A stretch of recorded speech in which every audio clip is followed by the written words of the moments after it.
आजकल ना एक नया ट्रेंड आ गया है मार्केट में जिसको कहते हैं D2C यानी डायरेक्ट टू कंज्यूमर। अब बहुत सारे लोग ये कह रहे हैं भाई D2C बिजनेसेस क्यों सफल हैं, क्यों चल रहे हैं। उसका एक सिंपल सा कारण है, वो इसलिए चल रहे हैं क्योंकि हमने बिचौलिया हटा दिया बीच में से। यानी जो ब्रांड होते हैं वो डायरेक्टली अमेजॉन पे या अपनी वेबसाइट पे शॉपिफाई का यूज़ करके, दुकान.com का यूज़ करके, बहुत सारे ऐसे प्लेटफॉर्म्स का यूज़ करके डायरेक्टली कस्टमर तक पहुँच जाते हैं। अब ये कहने में और सुनने में तो बड़ा अच्छा लगता है भाई, ये एक्चुअली इतना आसान है नहीं। आपको बताता हूँ क्यों। देखिए, बहुत सालों लगाकर अमेज़ॉन ने इतना बड़ा ट्रैफिक क्रिएट किया है अपनी वेबसाइट पर और अपनी मोबाइल ऐप पर।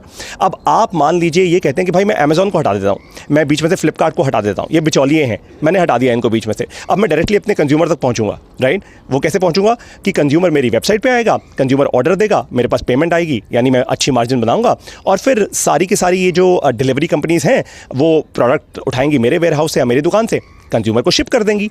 बड़ा आसान लगता है ये सुनने में। तो भाई बीच में से बिचौलिए हट गए तो सारी मार्जिन मेरे पास आ गई, यानी मेरा बिजनेस और प्रॉफिटेबल हो गया।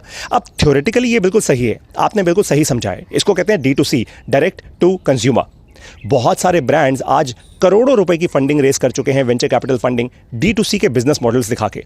लेकिन ये इतना आसान नहीं होता।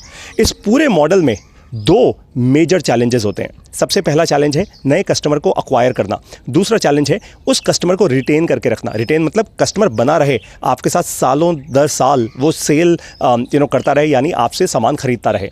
अब इसमें बहुत सारे फैक्टर्स हैं भाई। मैं बार बार आपसे सामान क्यों खरीदूंगा? जब आपका प्रोडक्ट अच्छा होगा या आपकी सर्विस अच्छी होगी तभी तो पलट के आऊँगा। दूसरी बात भाई, कस्टमर भी आजकल देखता है कि प्राइस कितना अच्छा है, कस्टमर ये भी देखता है आपकी सर्विस कितनी अच्छी है। समझ गए आप बात को? तो आपको दो फंडामेंटल चीज़ें समझनी होंगी D2C मॉडल में घुसने से पहले। बाजार में और सोशल मीडिया में और जो मार्केट में शोर है ना, उसके हिसाब से मत जाइए। सबसे पहले ये सोचिए, क्या आपके पास इतना पैसा है कि आप मार्केटिंग करके, पेड मार्केटिंग करके या मेरी तरह पढ़ा के क्या आप नए कस्टमर्स को अक्वायर कर सकते हैं? अगर नहीं है तो सीधा कूद मत जाइएगा D2C में। ये इतना आसान नहीं होता। ऐसा नहीं है कि सडनली आपने शॉपिफाई पे दुकान खोल ली और उसके बाद आपकी दुकान एकदम चलनी शुरू हो गई भाई। ऐसे नहीं होता है, राइट। आपको मार्केटिंग करनी पड़ती है, आपको अपनी सेल्स के लिए खुद रिस्पॉन्सिबल होना होता है। हाँ, ऑफ कोर्स पीछे आपको टेक्नोलॉजी मिल जाती है, आपको बना बनाया CRM मिल जाता है, आप अपने टैली या किसी और सॉफ्टवेयर के साथ उसको इंटीग्रेट कर सकते हैं, वगैरह वगैरह। तो ये तो हो गई पहली बात कि आपको D2C ब्रांड क्रिएट करने से पहले, जंप करने से पहले इस पूरी इंडस्ट्री के अंदर ये बात समझनी है कि क्या आप में उतना दम है कि आप नए कस्टमर्स को अक्वायर कर पाएंगे डायरेक्टली खुद। अगर नहीं है तो पहले किसी और प्लेटफॉर्म का इस्तेमाल कर लो। वो कहते हैं ना, riding on the shoulders of the giants. तो अमेजॉन या फ्लिपकार्ट जैसे किसी प्लेटफॉर्म का इस्तेमाल करो जहाँ पे ऑलरेडी ट्रैफिक है, वहाँ पे एक ब्रांड बना लो। उसके बाद धीरे धीरे करते करते करते आप शॉपिफाई या और किसी प्लेटफॉर्म पे आओ। अब दूसरी बात, कस्टमर रिटेंशन। भाई देखो, कस्टमर रिटेंशन दो ही प्रकार से होती है। नंबर 1, जब कस्टमर को अच्छी क्वालिटी का प्रोडक्ट मिलता है सही प्राइस पे। नंबर 2, जब कस्टमर को इंसेन सर्विस मिलती है, मतलब इंसैनिटी वाली सर्विस मिलती है। आपको एक एग्जांपल देता हूँ। आपने ओला उबर के बारे में तो सुना ही होगा। ये ओला उबर वो कैब ड्राइविंग जो सर्विसेज होती हैं। अब ये ओला उबर से आज एटलीस्ट दिल्ली और बेंगलुरु जैसे शहरों में सब लोग ऊब चुके हैं। पता है आप किस पे आ रहे हैं? ब्लू स्मार्ट पे।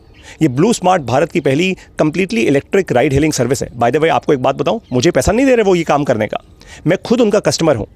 इतनी इनक्रेडिबल सर्विस है ना ब्लू स्मार्ट की कि अब मैं ओला उबर डिलीट कर चुका हूं अपने मोबाइल फ़ोन से। सिर्फ ब्लू स्मार्ट की ऐप है मेरे मोबाइल फ़ोन पे, उसी का इस्तेमाल करता हूं अपने लिए, अपने परिवार के लिए।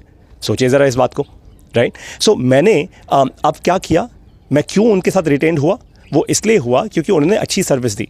हाँ, प्राइस थोड़ा सा ज़्यादा है लेकिन अच्छी सर्विस है, that's for sure. Got it? तो आपको मैंने दो इंपॉर्टेंट फंडामेंटल समझा दिए हैं। ऑफ कोर्स जब एक बार आप अपना D2C ब्रांड बनाएंगे, ब्रांड बिल्डिंग में समय लगता है, हमेशा समय लगता है। और ये जो ब्रांड बिल्डिंग होती है ना, ये सबसे क्रिटिकल होती है D2C में। जो मैंने अभी आपको समझाया वो तो नंबर्स थे, वो तो मैट्रिक्स थी, लेकिन ये ब्रांड बिल्डिंग जो होती है सबसे क्रिटिकल होती है। क्योंकि भाई ध्यान से समझना इस बात को, अगर आप तेल, साबुन, कंघी या कोई भी ऐसा FMCG प्रोडक्ट बना रहे हैं, और भी लोग बना रहे होंगे, कंपटीशन तो हर जगह होगा, ये बात तो क्लियर है, राइट। ऐसा तो नहीं है आप ही एक यूनिक इंसान होंगे। अगर आपने शहद बना लिया तो और भी लोग शहद बना रहे होंगे, अगर आपने कोई कपड़ा बना लिया और भी लोग कपड़ा बना रहे होंगे। तो डिफ्रेंशिएट कैसे करेंगे? कस्टमर के दिमाग में, उसके दिल में बात रहेगी कैसे? वो ब्रांड की कहानी से रहेगी। अब ब्रांड बिल्ड कैसे करना है, उसकी कहानी कैसे बनानी है ताकि वो कस्टमर की ज़ुबान पे चढ़ जाए, कस्टमर के दिल तक वो आवाज़ कर जाए। अगर आप ये सीखना चाहते हैं तो आप आ जाइए MBA प्लस गुरुकुल में। हम बड़े अच्छे से सिखाते हैं ये बात, बहुत अच्छे से, बहुत दिल से। हमने खुद ऐसा किया है। आज MBA प्लस गुरुकुल हमने एक भी पैसा खर्च नहीं किया, और आज हमारे फेसबुक पेज पर हर महीने 70 लाख से 1 करोड़ मिनट की वीडियोस देखी जाती हैं। ऐसा क्यों होता है? अगर आप ये सीखना चाहते हैं तो आ जाइए आप MBA प्लस गुरुकुल में। गुरुकुल में कैसे आना है? बहुत आसान से 2 स्टेप्स हैं। सबसे पहले इस वीडियो के साथ जो लिंक दिया गया है उससे MBA प्लस की हमारी मोबाइल ऐप को आप डाउनलोड कीजिए। हमारी मोबाइल ऐप ही हमारा गुरुकुल है, ठीक है। हमारी मोबाइल ऐप के अंदर रिकॉर्डेड ऑडियो क्लासेस होती हैं। हम ऑडियो में पढ़ाते हैं। हम भारत का सबसे पहला ऑडियो का बिजनेस स्कूल है। तो जब आप ऑडियो में सुनेंगे कभी ना कभी कन्फ्यूजन तो होगी। अब वो कन्फ्यूजन कैसे सॉल्व होगी भाई? तो हमारा एक व्हाट्सएप का ग्रुप है जिसको हम कहते हैं MBA प्लस सेवा ग्रुप। उस ग्रुप में सारे के सारे बिजनेस ओनर्स जुड़े हुए हैं, पूरे भारत देश से, नेपाल से, दुबई से, ओमान से, USA और कनाडा से। छोटे बिजनेस ओनर्स आप ही की तरह, वो भी अपनी अपनी कन्फ्यूजन वहाँ पे डालते हैं। तो जब आप अपनी कन्फ्यूजन उस ग्रुप में डालेंगे, दूसरे बिजनेस ओनर्स आएंगे आपकी मदद करने के लिए। वैसे ही आपसे भी यही एक्सपेक्टेड होगा, जब दूसरे बिजनेस ओनर्स आएँ, अपनी कन्फ्यूजन डालें, आप उनकी मदद करें। Got it? ये है MBA प्लस का गुरुकुल। तो आइए और सीखिए कि अगर एक D2C ब्रांड बनाना है, सॉलिड ब्रांड क्रिएट करना है, तो कैसे आप कर सकते हैं। MBA प्लस गुरुकुल में आइए।